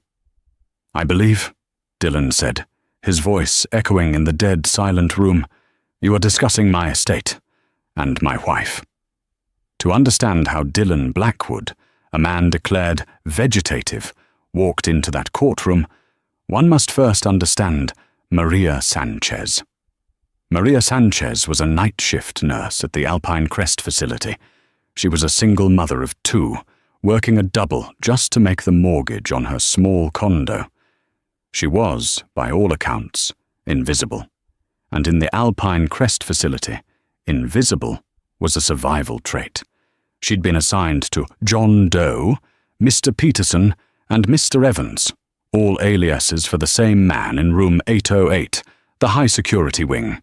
She knew he was a VIP. The sheer amount of money pouring into Dr. Alistair Finch's discretionary fund was staggering. At first, Maria just did her job. She checked the levels on the propofol drip. She logged the fake charts Dr. Finch left for her. She turned the patient to prevent bed sores. But she began to notice things. The patient was a fighter. Sometimes, between the drug cycles, his eyelids would flutter. His fingers would twitch. He was in there. Then, one night, Dr. Finch had been sloppy. He had been on a call, celebrating with Jasper Blackwood, and he'd forgotten to increase the dosage for the night. At 3:17 a.m., Maria was doing her rounds when a hand, surprisingly strong, shot out and grabbed her wrist. Maria almost screamed, but the man's eyes, wide and terrified, begged her for silence. Water, he'd rasped, his throat raw. She'd given him a small cup, her hand shaking. "Who are you?" she'd whispered. "Dylan," he'd said. "My wife, Angela. They're trying to kill me." Maria Sanchez was a good woman. She was also a smart one. She didn't panic. She nodded. "They're listening," she'd whispered, pointing to a tiny, almost invisible microphone in the air vent. "Dr. Finch, your brother." Dylan's eyes had filled with a terrible, cold understanding. "Can you help me?" he'd asked. "I can't get you out," she'd said, "but I can stop this." She'd pointed to the IV drip. "This is propofol. I'm going to replace it with a saline drip, but you must pretend. You must be asleep when they come." "For how long?" "As long as it takes," she'd said.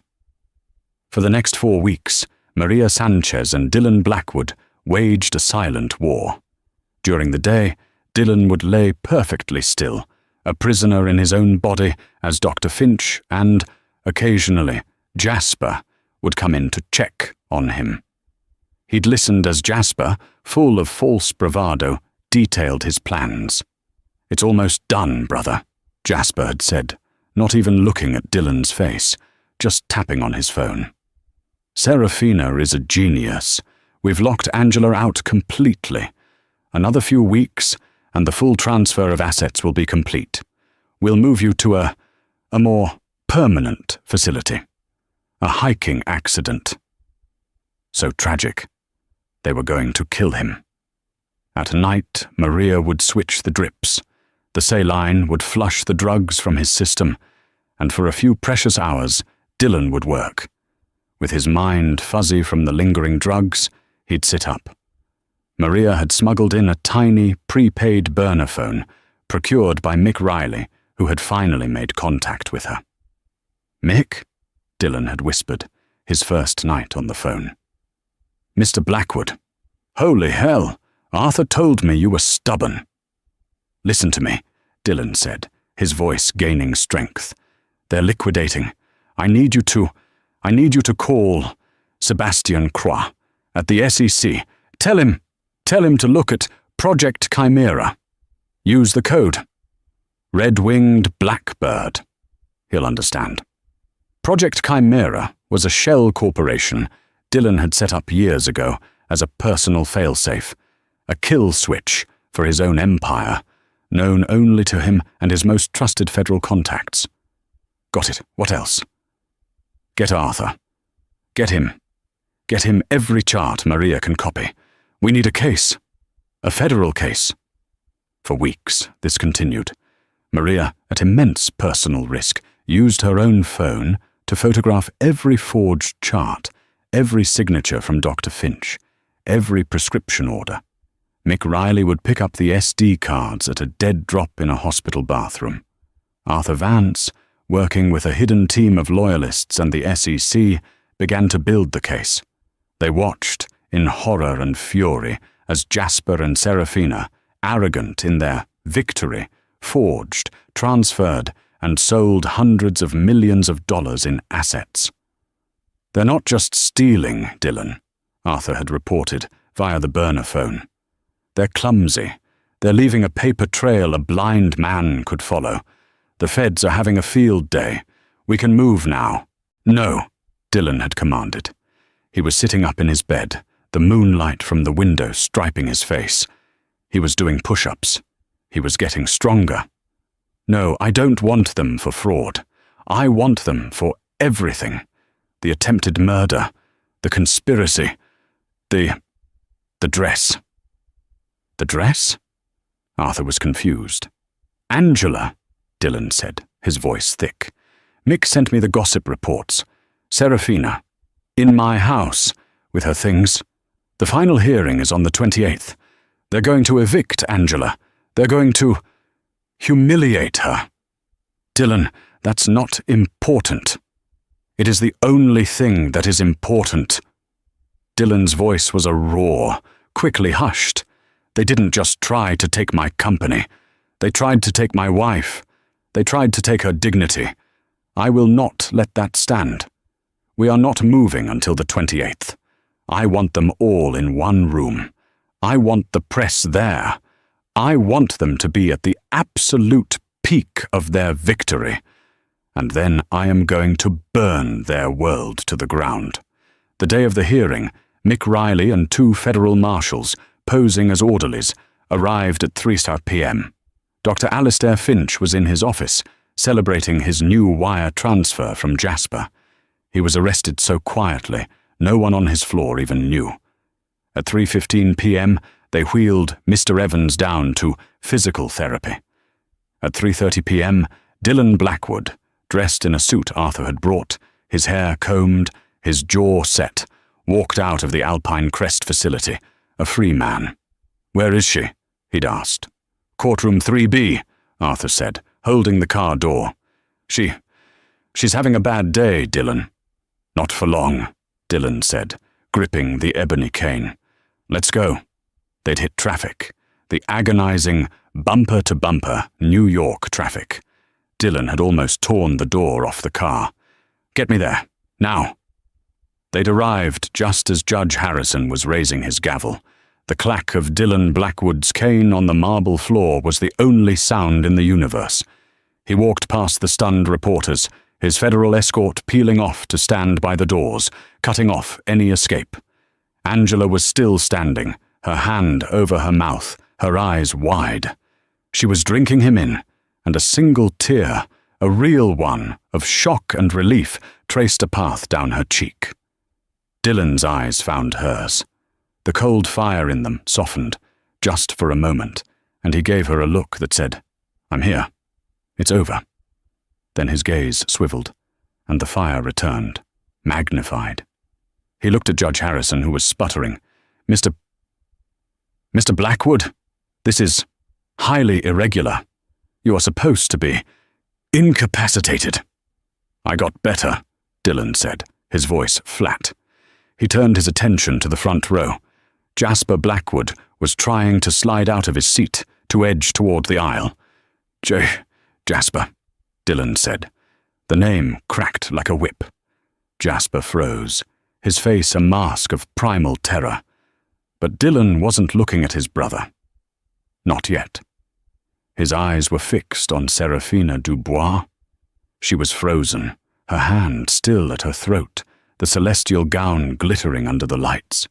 She looked like a beautiful, priceless statue caught in a moment of horror.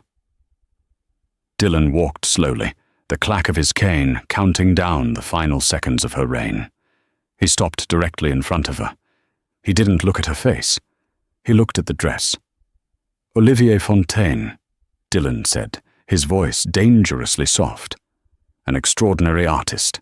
He spun this silk with silver thread from a 200-year-old loom. The sapphires are from Kashmir. He said it was his masterpiece. He made it for her." His gaze finally lifted, past the dress, past her throat, to her terrified blue eyes. "You!" he spat. The word filled with all the disgust in the world.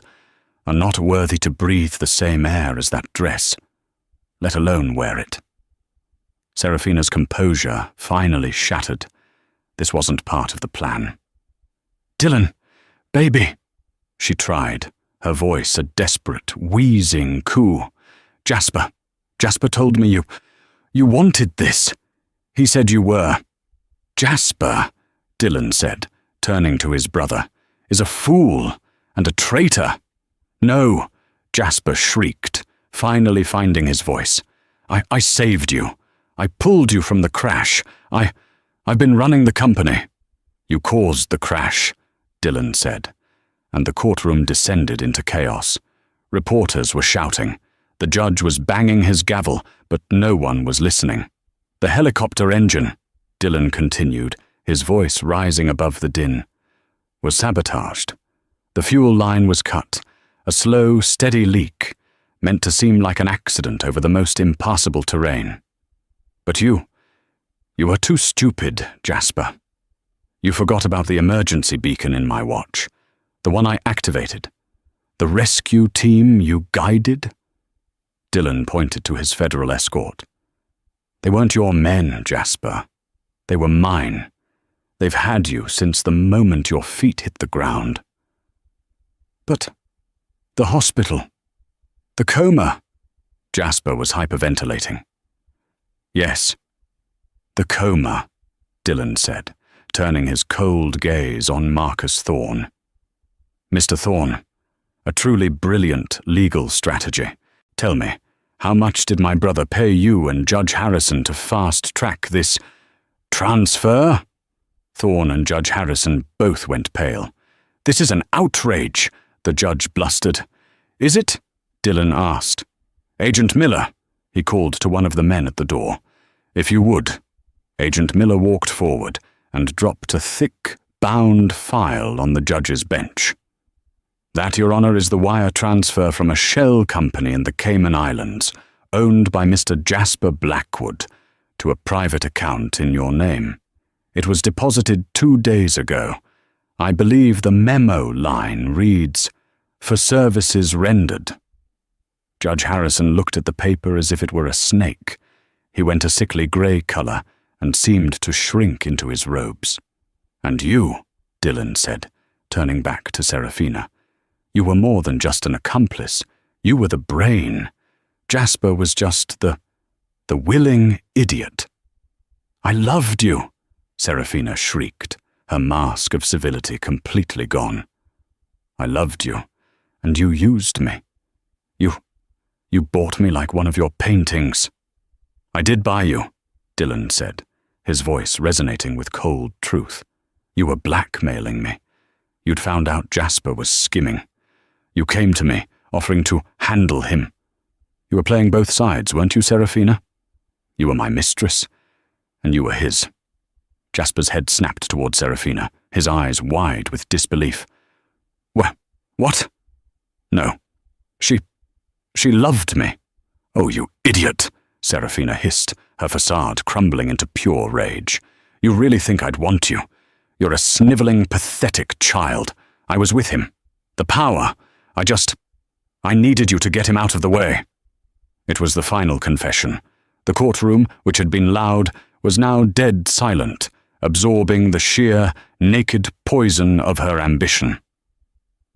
And now, Dillon said, his voice tired, it's over. He gestured to the agents. Mr. Thorne, Mr. Jasper Blackwood, Ms. Serafina Dubois, you are all under arrest. Conspiracy to commit murder, attempted murder, kidnapping, and, let's see, about 200 counts of federal wire fraud. As the agents moved in, Jasper collapsed, sobbing like a child. I didn't want to.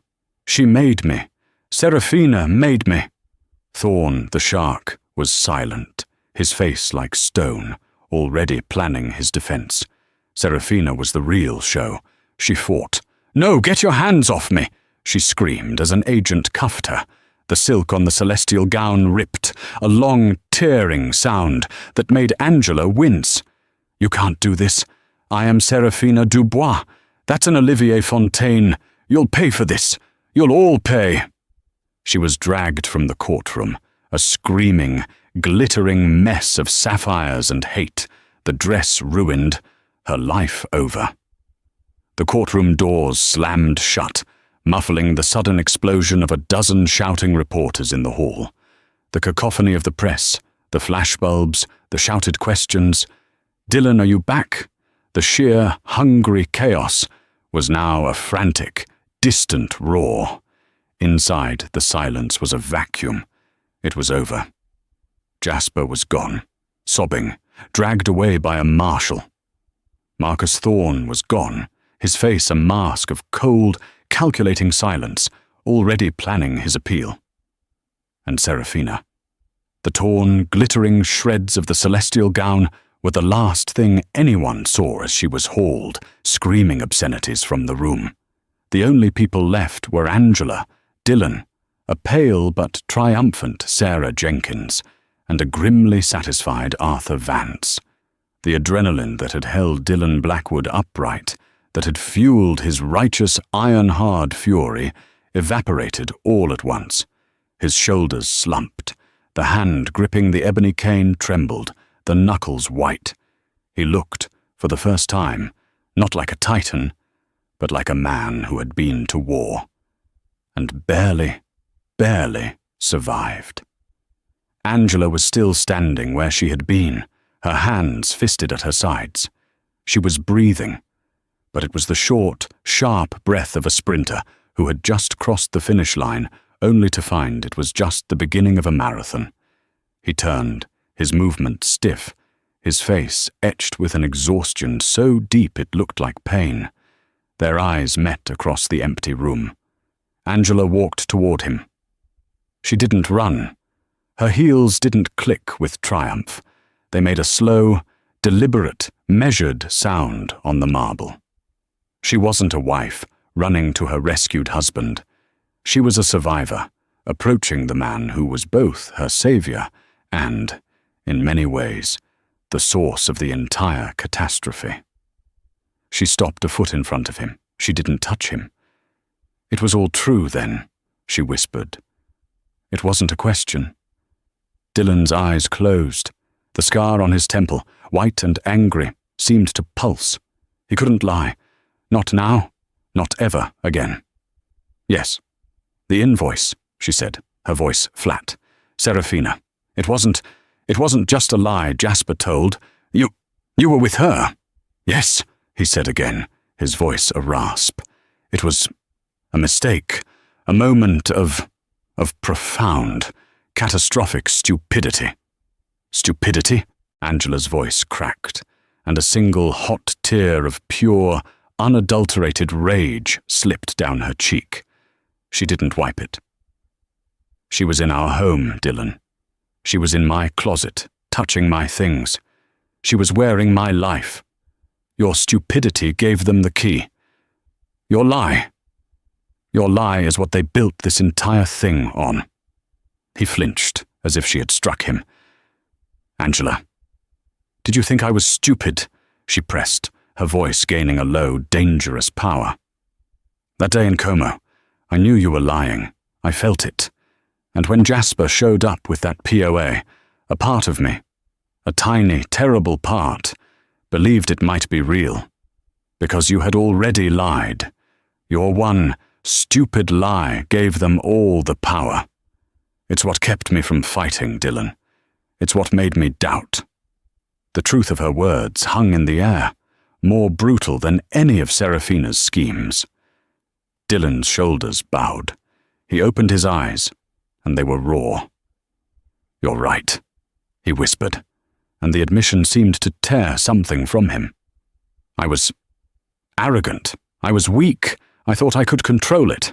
I thought it was a transaction, a dirty secret that would never, ever touch you. And in that, I underestimated her. She wasn't a transaction. She was a professional, a virus. She finds the cracks in people, and I had a crack of pride. He looked at the floor. The moment I lied to you, she had me, and she knew it. She was blackmailing me, and at the same time, she was working with Jasper. She was playing us both. She was going to let Jasper do the dirty work, then cut him out and take it all. I created the monster that almost destroyed us. The confession was absolute. He offered no excuse. Angela stared at him, her chest heaving. She saw the man she had loved for a decade, the man who had lied, the man who had fought his way back from a living death. Not for his company, but for her. The two men were the same. She ripped the dress, Angela said, her voice hollow, when the marshal grabbed her. I heard it tear. The celestial gown, it's ruined. Dylan's head snapped up. It's just fabric, Angela. I'll call Olivia. I'll have him make you a new one. A better one. No, she said, shaking her head. You can't. It's not just fabric. It's like our life. It's torn. It's a mess. And it's never ever going to be the same as it was. He took a step, his hand raising, then stopping, afraid she would pull away. You're right, he said, his voice thick. It won't be. It will be better. It won't be perfect. It won't be polished. But it will be honest. Angela, I don't want that old life back. The one with secrets. I want this one. The one where I never lie to you again. The one where I get to earn you back, if you'll let me. The silence stretched. Arthur Vance, a man with impeccable timing, cleared his throat. He and Sarah stepped forward. Dylan. Angela, Arthur said, his tone gentle but firm. We've won the battle, but the war isn't over. The feds, at my request, have frozen all Blackwood assets. Jasper's, Serafina's, and yours. Dylan stared. What? Sarah Jenkins chimed in, her voice clear and newly confident. He's right, Mr. Blackwood. To stop the liquidation, we had to stop everything. The company is in receivership, pending a federal investigation into Jasper's activities. The penthouse is a crime scene. The Hamptons estate is locked down. Sir, Mrs. Blackwood, what I'm trying to say is, you're broke. The final, ironic twist. They had claimed it all back, only to find that all was now worth nothing. Dylan Blackwood looked at Arthur. He looked at Sarah. He looked at the vast, empty, $1-million courtroom. And then, a sound that hadn't been heard in months escaped him. He began to laugh. It was a dry, rusty, tired sound. But it was real. Broke, he repeated, savouring the word. "Arthur, I've spent the last 6 months in a chemical straitjacket, listening to my idiot brother plan my murder. I think I can handle broke." He turned to Angela, and his smile was the one she remembered from their garage in Palo Alto. "Well, Mrs. Blackwood, we have nothing. No house, no money, no company. It's just like the old days." A tiny, slow smile touched Angela's lips. The ice was breaking. "You had more hair in the old days," she said. "And you," he countered, "had less patience." The joke, their old, familiar joke, landed, and it was the first plank in a new bridge. Dylan turned. "Arthur, handle the feds. I'll be in your office at 6 a.m. "Dylan, you need to—" 6 a.m. He then looked at Sarah, who was watching them with a stunned expression. "Miss Jenkins, you're hired. You're no longer a public defender.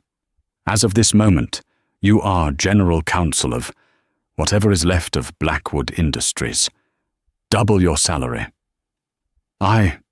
Mr. Blackwood, "Yes, sir." He faced his wife again. The adrenaline was gone. The cane was in his hand. He was just a man. He didn't offer a grand, sweeping gesture. He didn't offer to carry her. Instead, he did something far more intimate. He offered her his arm. "Can we go home?" he asked. Angela looked at his arm, then at his face. We don't have a home, Dylan." "Then we'll find one," he said. She took a breath. And then she took his arm. He leaned on her, just slightly. She leaned on him. They were two, separate, broken pieces, but for the first time in a very long time, they were facing the same direction. The real inheritance wasn't the billions, or the company, or the celestial gown. The real inheritance was this, the blank page, the chance to write a new story. Together, Angela and Dylan Blackwood, supporting each other, walked out of the courtroom, leaving the ruins of their old life behind, to go and build a new one. In the end, it wasn't the dress, the money, or the mansions that mattered. It was the truth. Dylan and Angela had to rebuild their lives and their trust from the ashes of that courtroom, but this time they built on a foundation of iron. What Serafina and Jasper learned is that you can steal a dress, you can forge a signature, and you can even steal a person's freedom, but you can never, ever steal a person's true character. The Blackwood scandal rocked the city, but the real story is one of resilience. What did you think of Serafina's audacity? Do you think Angela should have forgiven Dylan? Let me know your thoughts in the comments below. If you love stories of unbelievable drama and sweet, sweet justice, make sure to like this video, share it with a friend who loves a good story, and most importantly, subscribe to the channel and hit that notification bell so you never miss a video.